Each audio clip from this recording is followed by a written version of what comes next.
दोस्तों, आज भारत और चीन के नाम एक साथ आने पर एक विवाद या कहें कि एक दूसरे से आगे बढ़ने की होड़ साफ साफ नजर आने लगी है, जिसमें आर्थिक विकास से लेकर नेशनल सिक्योरिटी के फैक्टर और टेक्नोलॉजी शामिल होती हैं। इसी डेवलपमेंट की दौड़ में चीन बहुत सी चीजों में भारत से आगे जरूर है, लेकिन भारत ने अपनी एयरफोर्स की ताकत से ये साबित कर दिया है कि साउथ एशिया में आसमानी सुरक्षा के नाम पर भारतीय वायुसेना सबसे बेहतर है। जी हाँ दोस्तों, भारतीय वायुसेना ने एक बार फिर से अपनी शक्ति का परिचय दिया है और चीन, जापान और फ्रांस जैसे शक्तिशाली देशों को पीछे कर दिया है। ऐसा हम नहीं, बल्कि world directory of modern military aircraft यानी WDMMA ने साल 2022 की एक रैंकिंग लिस्ट में कहा है। इस रैंकिंग में इंडियन एयरफोर्स को चीन, जापान और फ्रांस की एयरफोर्स से ऊपर रखा गया है। खासकर चीन की वायुसेना से भारत को ऊपर रखा जाना पूरी दुनिया के लिए काफी चौंकाने वाला है और इससे पता भी चलता है कि इंडियन एयरफोर्स की तैयारी किस तरह की है। आइए देखते हैं इस रैंकिंग और इंडियन एयरफोर्स के बारे में। WDMMA ने हाल ही में साल 2022 की global air power ranking publish की है, जिसमें भारतीय वायुसेना को पीपुल्स लिबरेशन आर्मी एयरफोर्स से ऊपर रखा है, जिसे चीनी वायुसेना के रूप में भी जाना जाता है। इस रिपोर्ट में दुनिया के अलग अलग देशों की अलग अलग हवाई सेवाओं के कुल फाइटर कैपेसिटी का एनालिसिस किया जाता है और उसी के बेसिस पर उन्हें रैंक दी जाती है। सिर्फ चीन ही नहीं, इंडियन एयरफोर्स को Japan air self defence force, Israeli air force और French fire and space force से भी ऊपर रखा गया है और कहा गया है कि इंडियन एयरफोर्स ने अपनी पावर में अब तक का सबसे बेहतरीन इजाफा किया है। अब अगर कोई इंटरनेशनल रैंकिंग इस तरह से इंडियन एयरफोर्स के बारे में कहेगी, तो इस बात से हमें ये समझ में आ जाना चाहिए कि साउथ एशिया में इंडिया की पावर कैसे मजबूत हो रही है। अब रैंकिंग आई गई है तो ये भी जान लीजिए कि आखिर इंडियन एयरफोर्स और चाइनीज एयरफोर्स में कौन कौन से अंतर हैं।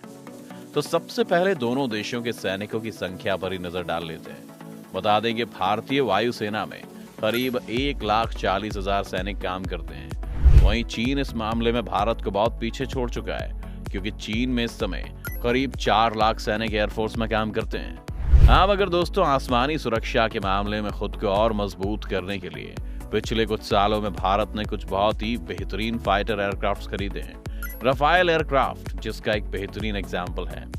और अगर टोटल एयरक्राफ्ट की बात करें तो भारत के पास करीब 1800 से ज्यादा एयरक्राफ्ट मौजूद हैं और ये संख्या नेवी और इंडियन आर्मी को छोड़कर गिनी जाती है। लेकिन इस मामले में भी चीन भारत से आगे नजर आता है, क्योंकि उसके पास करीब 3100 से ज्यादा एयरक्राफ्ट मौजूद हैं। वहीं फाइटर एयरक्राफ्ट की बात करें तो यहाँ भी भारत जरा पीछे रह गया है, क्योंकि भारत के पास अभी भी कोई स्टेल्थ फाइटर जेट नहीं है।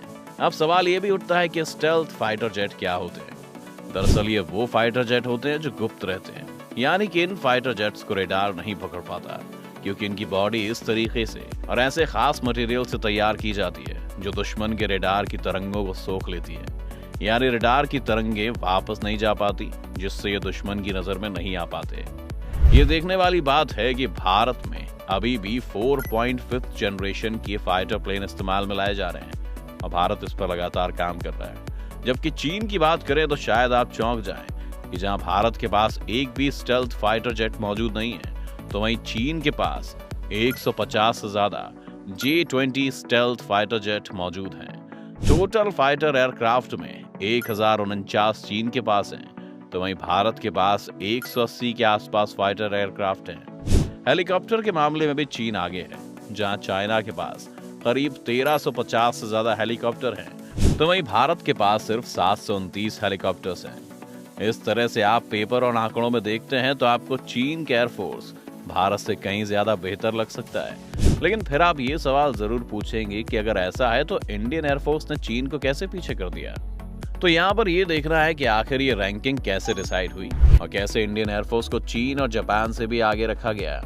तो दोस्तों, world directory of modern military aircraft अलग अलग फैक्टर्स के आधार पर अलग अलग देशों की वायुसेना का एनालिसिस करती है, जो कि पूरी तरह से एक प्राइवेट ऑर्गेनाइजेशन है जिसमें किसी भी सरकार का कोई दबाव नहीं रहता है। इसीलिए इस ऑर्गेनाइजेशन को पूरी तरह से निष्पक्ष माना जाता है। ये एजेंसी अलग अलग कारणों को ध्यान में रखते हुए काम करती है और एक अच्छी खासी रिपोर्ट पब्लिश करती है, जो दुनिया भर में मॉडर्न एयरफोर्स के प्रेजेंट टाइम की ताकत और उनकी कमजोरियों की फुल लेंथ रिपोर्ट बनाती है, जिसमें सभी देशों के एयरफोर्स के बारे में अच्छी खासी रिसर्च की जाती है। और इस वक्त WDMMA दुनिया के 98 देशों की एयरफोर्स पर नजर रखता है और 124 हवाई सेवाओं को कवर करता है।